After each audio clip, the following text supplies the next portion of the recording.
the circles gets hit this hard. For just expressing an opinion online. Yeah, it sends a very different kind of message, a much broader chilling effect, potentially. The source really emphasizes his ordinary background. Okay, so let's break it down. What was in this tweet? What did he actually say? Well, according to the article, it was criticism of the Saudi leadership. Just criticism. No calls for violence, nothing like that. Apparently not. Just expressing a critical opinion digitally. That seems to be it. And that brings us to the legal basis for this. Saudi Arabia's anti-cybercrime law. Right, and the source points out how incredibly vague the language is in that law. How so? It talks about punishing things that harm public order, religious values, or public morals. You know, Which could mean almost anything, I suppose. precisely. It gives the state enormous power to interpret that however they want. It's a kind of legal framework you often see used to suppress dissent. That kind of broad language, it's not unique, is it? We see that elsewhere. No, definitely not. It's a fairly common tool in places where dissent isn't tolerated. It creates this ambiguity, lets them apply the law pretty arbitrarily. So any kind of online comment could potentially be labeled a crime later on. Exactly. Yeah. Retroactively, even. The source uses strong language, calling this type of law typical of dictatorships. And the process itself sounds, well, deeply flawed. The article mentions a secret court conviction. Yes, zero transparency, which means no real due process, no way to check the evidence or the fairness of it all. That lack of transparency is crucial, isn't it? It suggests that the goal isn't really justice. It strongly suggests the goal is suppression. Anti-cybercrime laws are supposed to be about hacking, fraud. But here, like in other authoritarian states, they're stretched to cover speech. That vague language makes it possible. Okay, so we have the individual case, this harsh sentence, the questionable law. But the article suggests this isn't just a one-off incident. No, it frames it as part of a bigger picture, a trend within the Saudi regime. What's the wider context, then? It seems to be about tightening control over any form of expression, especially online. The fact that they can go back and punish old digital posts. That must create a constant sense of anxiety. Absolutely. It encourages self-censorship. If anything you've ever posted, maybe years ago, could suddenly become a crime, well, that changes everything. It's that chilling effect on speech we talked about. And then there's this family connection the article brings up. That adds another layer entirely. Yes, Mohammed's brother, Saad Alghamdi. He's actually a U.S. citizen. And he's a YouTuber critical of the Saudi government. That's right. And the source puts forward this theory. It is quite disturbing, actually. What's the theory?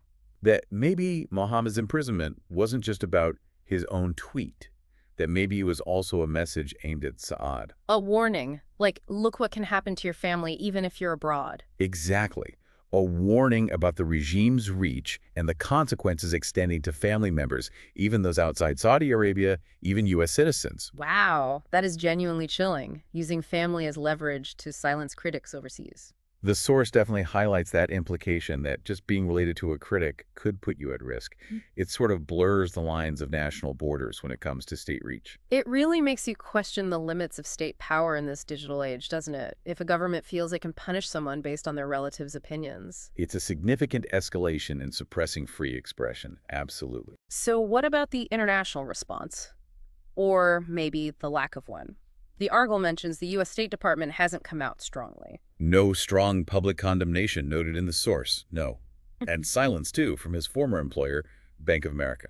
Given the U.S.'s usual rhetoric on human rights and its ties to the region, why the silence, do you think? What might be going on behind the scenes? Well, connecting the dots, the source seems to suggest it comes down to priorities.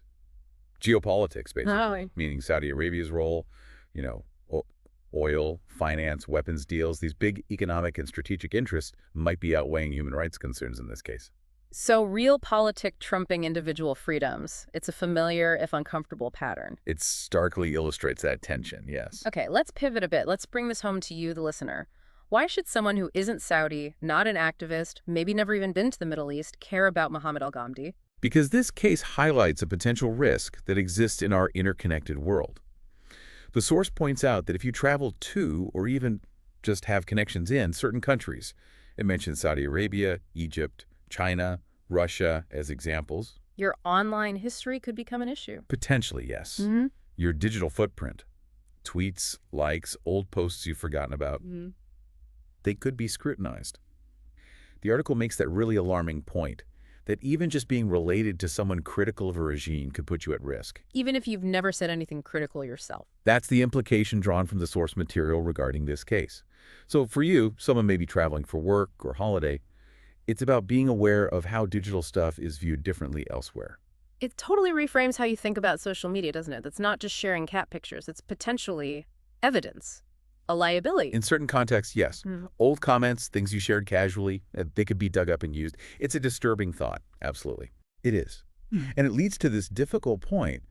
In places where online speech is treated like this, just staying silent, well, that might not actually keep you safe either. Right. So, wrapping this up, Mohammed Alghamdi's story, based on our source, it's clearly more than one man's tragedy. Much more.